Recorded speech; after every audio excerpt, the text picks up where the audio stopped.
කොහොමද අපි හොඳම ඉංග්‍රීසි ගුරුවරයා හොයාගන්නේ? නැත්නම් කොහොමද අපි හොඳම ඉංග්‍රීසි පන්තිය හොයාගන්නේ? Alright, hey everyone, this is Miranda Sumit Silva, your English teacher. So I welcome you to today's video. In today's video, we're going to find out how to find the best English teacher. අපි අද කතා කරන්න යන්නේ කොහොමද හොඳම ඉංග්‍රීසි ගුරුවරයා එහෙම නැත්නම් ඉංග්‍රීසි පන්තිය හොයාගන්නේ කියලා. හරි. අපි බලමු. ඇයි අපි ඉංග්‍රීසි කතා කරන්නේ? ගොඩක් දෙනෙක් මේ ප්‍රශ්නය තියෙනවා, right? ගොඩක් දෙනෙක් මේ ප්‍රශ්නය අහනවා. ඇයි අපි ඉංග්‍රීසි කතා කරන්නේ? ඉංග්‍රීසි කියන්නේ අපේ භාෂාව නෙමෙයි, right? අපේ භාෂාව නෙමෙයි. So ඉතින් අපේ භාෂාව සිංහල එහෙම නැත්නම් දමිළ නම් ඇයි අපි ඉංග්‍රීසි කතා කරන්නේ?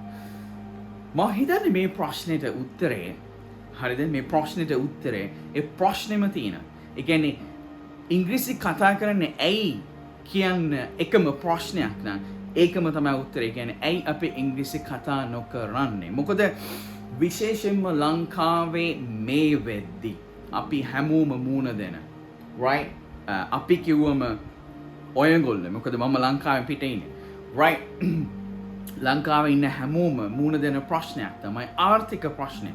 So මේ ආර්ථික ප්‍රශ්නෙන් ගොඩ එන්න නම් අපිට අවශ්‍යයි යම් කිසි රුකුලක්. ඒ රුකුල තමයි ඉංග්‍රීසි. ඒ කියන්නේ අපි ඉංග්‍රීසි කතා කරන්න පුළුවන් වුණා නම්, අපිට ඉංග්‍රීසි කතා කරන්න පුළුවන් වුණා නම්, අපිට ඉංග්‍රීසි කතා කරන්න පුළුවන් නම්, right? එතකොට ඉබේම මේ ඉංග්‍රීසි කතා කිරීමේ හැකියාව, මේ අපිට තිබෙන දැනුම නිසා පොඩි පන්නරයක් හම්බ වෙනවා. අපිට පොඩි උදව්වක් හම්බ වෙනවා අපේ තියෙන රැකියාව ස්ථානයේ ඉහළට යෑම. එහෙම නැත්නම් ජීවිතයේ ඉහළට යෑමට අපිට ගොඩක්ම උදව් වෙනවා ඉංග්‍රීසි කතා කරන්න පුළුවන් වීමේ හැකියාව. මොකක්ද ඇයි කියලා කෙටියෙන් කිව්වොත්, ඇයි ඒ කියලා මොකද කියලා අපි කතා කරොත්, මුළු ලෝකෙම දැනට භාවිතා කරන්න ඉංග්‍රීසි භාෂාව. එහෙම නැත්නම් අපි අනිත් වචනයෙන් කිව්වොත්, right, universal language. එහෙම නැත්නම් business language. එතකොට අපි කතා කරද්දී ආර්ථිකය ගැන, ලංකාවේ මිනිස්සු මුණ දෙන මේ ආර්ථික ප්‍රශ්න ගැන කතා කරද්දී, right, හැම වයස් කාණ්ඩයකම ලංකාවේ ජීවත් වෙන මිනිස්සු මුණ දෙන මේ ප්‍රශ්නේ දිහා බැලුවම, එතකොට මේ අපි හැමෝම ඉන්නේ ආර්ථික ප්‍රශ්නයක. So එතකොට ආර්ථික කියන එකෙන් අදහස් වෙන්නේ මොකක්ද? ආර්ථික කියන්නේ මුදල්, මූල්‍යම කටයුතු, right? මුදල් සහ මූල්‍යම කටයුතු එක්ක සමග සිදුවෙන දෙයක්. So එතකොට මුදල් වල language එක, business වල language එක ඉංග්‍රීසි නම් අපි අනිවාර්යයෙන්ම ඉංග්‍රීසි ඉගෙන ගන්න ඕනේ. ඒක ඇත්තටම කිව්වොත් අහන්න සුදුසු තරම්වත් ප්‍රශ්නයක් නෙවෙයි. ඒ වුණාට අපේ ලංකාව ගොඩක් මිනිස්සු මේ දේ අහනවා ඇයි අපි ඉංග්‍රීසි ඉගෙන ගන්න කියලා. ඉතින් ඔයා ඒ වගේ කෙනෙක් නොවේ නම්, අපි දැනගන්න ඕනේ තියෙන අවශ්‍යතාවය, මේ ඉංග්‍රීසි ඉගෙන ගැනීමේ තිබෙන අවශ්‍යතාවය, ඉංග්‍රීසි ඉගෙන ගැනීමේදී අපට ලැබෙන ලොකු උදව්ව, right? කොතරම් අවශ්‍යද ඉංග්‍රීසි අපේ ජීවිතයට කියන එක අපි ඒ තේරුම දැනගන්න ඕන. ඒ තේරුම දැනගත්තා නම් මෙන්න මේ ප්‍රශ්නෙට උත්තරේ එනවා. හරි. So එතකොට මේ ප්‍රශ්නෙත් එක්ක අපි යනවා ඊට පස්සේ ඉංග්‍රීසි පන්තියක් හොයාගෙන. right? අපි ඉංග්‍රීසි පන්තියක් හොයන්න ඕනේ, ඉංග්‍රීසි ගුරුවරයෙක් හොයන්න ඕනේ. මොකද අනිවාර්යයෙන්ම ඉංග්‍රීසි පන්තියක්, ඉංග්‍රීසි ගුරුවරයෙක්ගේ මඟ පෙන්වීම, මඟ දැක්ම අවශ්‍යයි. මොකද කිව්වොත් මේක නැතුව අපිට තනියම ඉදිරියට යන්න අමාරුයි. right? අපිට තවත් කෙනෙක්ගේ උදව්වක් අවශ්‍යයි. ඒ කියන්නේ ගුරුවරයෙක්ගේ මාර්ගය. මොකද අපේ ලංකාවේ දැනට තියෙන පාසල් ක්‍රමය අනුව, අධ්‍යාපන ක්‍රමය අනුව කවුරුත් පාසලෙන් එළියට එද්දි, right, O level එහෙම නැත්නම් A level සමත් වෙලා එළියට එද්දි කවුරුත් ඉංග්‍රීසි භාෂාව හරියට කතා කරන්න හැකියාවක් සමග පාසලෙන් එළියට එන්නේ නැහැ. අවාසනාවකට. So එතකොට ඒකෙන් අදහස් වෙන්නේ, ඒ කියන්නේ අනිවාර්යයෙන්ම අපි පාසල් ගියත්, පාසලෙන් එළියට ආවත් නැත්නම් යුනිවර්සිටි ගියත්, මම දන්නවට වඩා මම හිතන්නේ මේක ගොඩක්ම ඉතාමත්ම සාමාන්‍ය, ඒ කියන්නේ ඇත්තටම කිව්වොත් very common, right? A situation එකක් ලංකාවේ ඒ කියන්නේ university out තුන, right? graduates ලටත් හරියටම ඉංග්‍රීසි කතා කරන්න බෑ. ඒගොල්ලොත් ඉගෙන ගන්නවා, ඒගොල්ලොත් පන්ති වලට යනවා. එහෙම නැත්නම් ඒගොල්ලොත් ඔය online තියෙන programs තියෙන ඒවත් එක්ක සම්බන්ධ වෙනවා. හරි සම්බන්ධ වෙලා ඒගොල්ලගේ තියෙන ඉංග්‍රීසි දැනුම ඉගෙන ගන්න කියන්නේ වැඩි දියුණු කරන්න උත්සාහ කරන. මොකද කිව්වොත් අපේ ලංකාවේ තියෙන අධ්‍යාපන ක්‍රමය හැදිලා නැහැ එළියට ළමෙක්ව දාද්දී ඉංග්‍රීසි කතා කරන්න උගන්වන විදියට. ඇත්තටම කිව්වොත් හැදිලා තියෙන ක්‍රමවේදයක් ඉංග්‍රීසි ලියන්න සහ කියවන්න විතරක් කියලා දෙන. ඉංග්‍රීසි කතා කරන්න කියලා දෙන්නේ නැහැ. ඒක ඇත්තටම කතා කරොත් අපි පාසල් මට්ටමේ එහා ගිය යුනිවර්සිටි, right, විශ්වවිද්‍යාල මේ වගේ රාජ්‍ය විශ්වවිද්‍යාල වලින් එළියට එන ළමයි අතරත් ඉතාමත්ම බහුලව දැනට තිබෙන ප්‍රශ්නයක්. So ඉංග්‍රීසි කතා කරන්න ඕනේ ආර්ථික ප්‍රශ්නයෙන් ගොඩ එන්න, right? ඒකට අවශ්‍ය ශක්තියක් කරගන්න යොදාගෙන ඉංග්‍රීසි දැනුම අපි ඉන්න රස්සාවෙන් කියන්නේ රැකියාවෙන් ඉහළට යන්න. එහෙම නැත්නම් දැන් ඉන්න බ්‍රටින් කියන්නේ ලංකාවෙන් එළියට යන්න, right? එතකොට අනිවාර්යයෙන්ම අපිට ඉංග්‍රීසි අවශ්‍යයි. මොකද ලංකාවෙන් එළියට යන්න නම්, right, යනවා නම් ඉංග්‍රීසි දැනුමක් තියෙන්න ඕනේ. Unless you're going, for a technician kind of a job where you don't have to speak English at all. That too only if you're gonna, let's say, go to a Middle East country. But if you're going to, let's say, a European country or North American country, then again, you'll have to be able to speak in English, even though you are going as a, let's say, a mechanic, a technician, or that kind of job, right? Now, ගුරුවරයාට පුළුවන් ඉංග්‍රීසි කතා කරන්න. ගුරුවරයාට ඉංග්‍රීසි කතා කරන්න බැරි නම් ඒ ගුරුවරයා කොහොමද තමන්ට ඉංග්‍රීසි කතා කරන්න උගන්වන්නේ? නැත්තම් මඟ පෙන්වන්නේ? මේ පොයින්ට් එකෙන් හදාස් වෙන්නේ ලංකාවේ මේ වෙද්දී ගොඩක් සමස්තයක් classes ගත්තොත් හැමතැනම තියෙන ලංකාවේ spoken classes, online classes, courses online. මේ හැම දෙයකින්ම එකම දේ වෙන්නේ කියන්නේ මොකක්ද? ප්‍රධාන පරමාර්ථය ළමයින්ට ඒ කියන්නේ ඒකේ සහභාගී වන පිරිසට ඉංග්‍රීසි කතා කරන්න ඉගැන්වීම. but අවාසනාවකට මොකක්ද වෙන්නේ කියලා කිව්වොත් ඒ course එක එහෙම නැත්නම් ඒ online program එක කරන ගුරුවරයාට ඉංග්‍රීසි හරියට කතා කරන්න බෑ. ඉංග්‍රීසි භාෂාව හරියට හසුරවන්න බෑ. So එතකොට ගුරුවරයාට ඉංග්‍රීසි භාෂාව හරියට හසුරවන්න බැරි නම් එතකොට ඔයාගෙන් අහන්න ඕන ප්‍රශ්නයක් තමයි ගුරුවරයාට හරියට කතා කරන්න බැරි නම් ඒ ගුරුවරයා කොහොමද මට ඉංග්‍රීසි කතා කරන්න උගන්වන්නේ කියලා. අනිත් එක තමයි ගුරුවරයා සිංහලෙන් ඉංග්‍රීසි කියලා දෙන්න හැකි උන පමණින්, right, හැකියාවක් තිබ්බ සැනින් එයින් හදාස් වෙන්නේ නෑ ගුරුවරයාට ඉංග්‍රීසි හොඳට කතා කරන්න පුළුවන් කියලා. So එතකොට මං කියන්න උත්සාහ කරන්නේ මේ දෙකම එකට යන්න ඕනේ. ගුරුවරයාට ඉංග්‍රීසි සිංහලෙන් කියලා දෙන්න හැකියාව අනිවාර්යෙන්ම තිබිය යුතුයි. ඊට අමතරව ගුරුවරයාට පුළුවන් වෙන්න ඕනේ ඉංග්‍රීසි හරියට කතා කරන්න, right? කියන්නේ පරිපූර්ණ විදියට නෙමෙයි, කියන්නේ සම්පූර්ණ විදියට නෙමෙයි, කිසිම මිස්ටේක් එකක් නැතුව ඉංග්‍රීසි කතා කරන්න පුළුවන් හැකියාවක් අවශ්‍ය වෙන්නේ නැහැ. මොකද අපි හැමෝම මිස්ටේක්ස් කරනවා. අපි හැමෝම අපේ අතින් වැරදි වෙන. මොකද කිව්වොත් we all are humans, right? And we all make mistakes, which is, obviously a part of being a human being, isn't it? Right. So that's it. අනිවාර්යෙන්ම කල්පනා කරලා බලන්න ඕනේ ගුරුවරයාට ඉංග්‍රීසි කතා කරන්න පුළුවන්ද කියලා. Right? So අනිත් එක තමයි පාඨමාලාව. Right?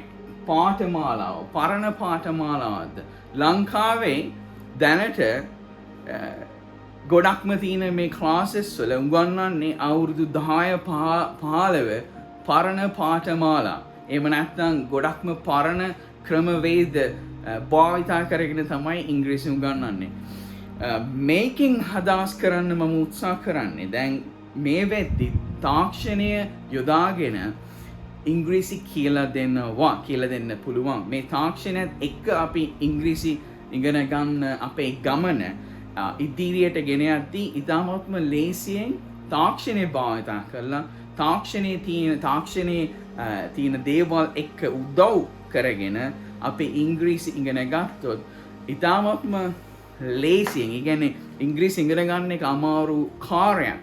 ඒත් තාක්ෂණය භාවිතා කරමින් නව තාක්ෂණය භාවිතා කරමින් අපිට පුළුවන් මේ දේ කරන්න. ඒ කියන්නේ ඉතාමත්ම ලේසියෙන් අපි කියන්නේ ගොඩක් කර අමාරු දේවල්. ඒ කියන්නේ ගුරුවරයා ළඟට යන්න කලින් අපි විසින්ම ක්ලියර් කරගන්න පුළුවන්.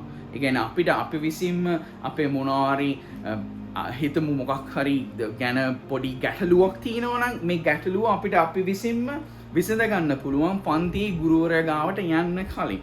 ඉතින් එහෙම කරන්න නම් ඒ ගුරුවරයා මේ තාක්ෂණික ක්‍රම භාවිතා කරන්න ඕනේ. තාක්ෂණික ක්‍රම ගොඩක් තියෙනවා. හැබැයි අවාසනාවකට මම ඉස්සෙල්ලා කියපු කරුණු දෙක වගේම දැනට ගොඩක් පන්තිවල භාවිතා වෙන්නේ පරණ ක්‍රමවේදය. ඒ කියන්නේ පරණ ඉංග්‍රීසි උගන්වන්නේ.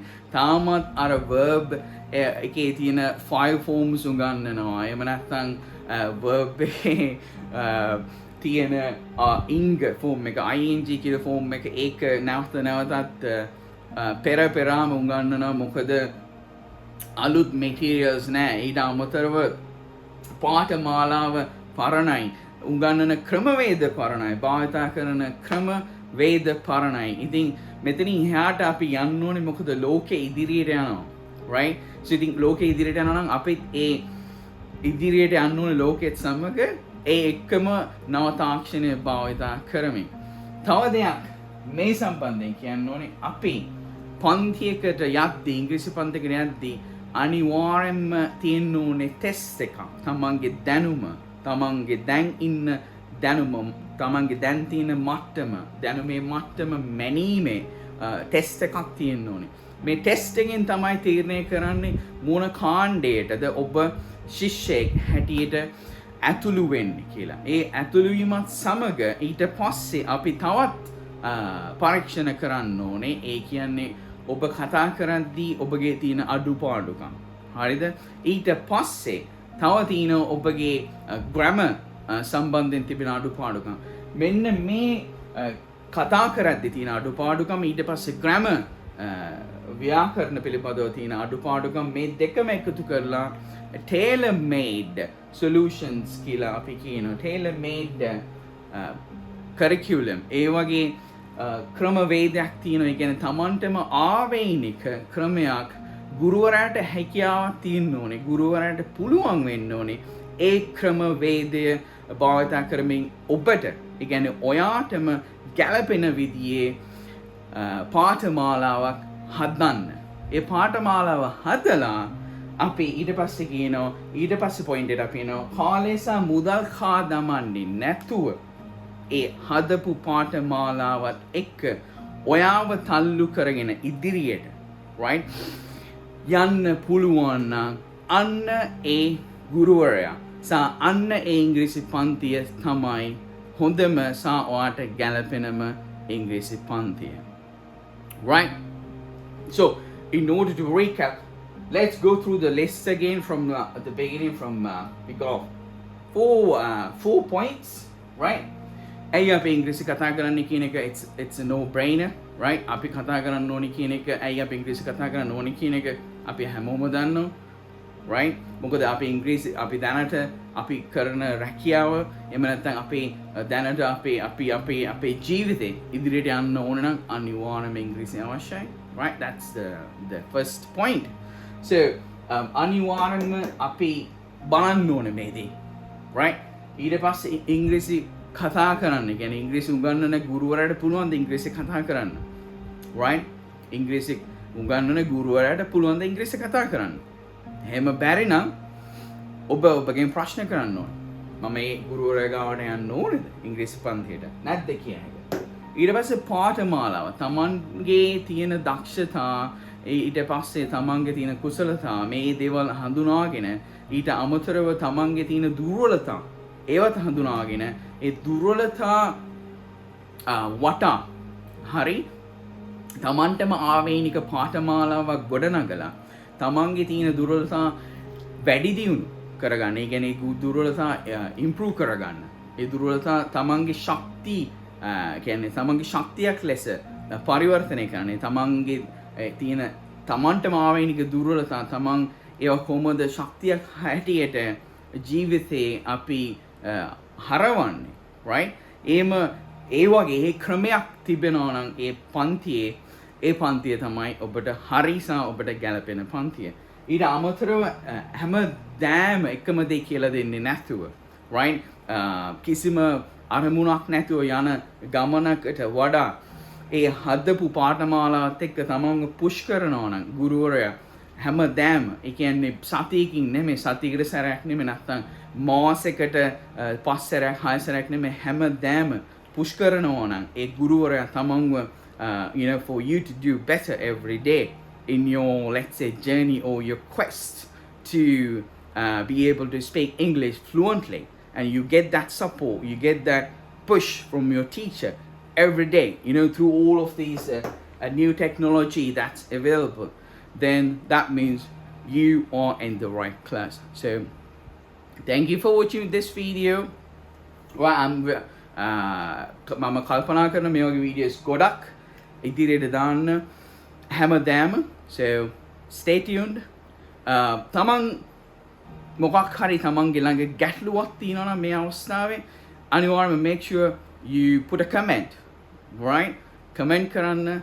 ඊට පස්සේ අපි කතා කරමු, අපි බලමු කොහොමද මේ ගමන ඉදිරියට යන්නේ කියලා. Alright? Catch you guys on the next video. Alright, bye bye. Take care.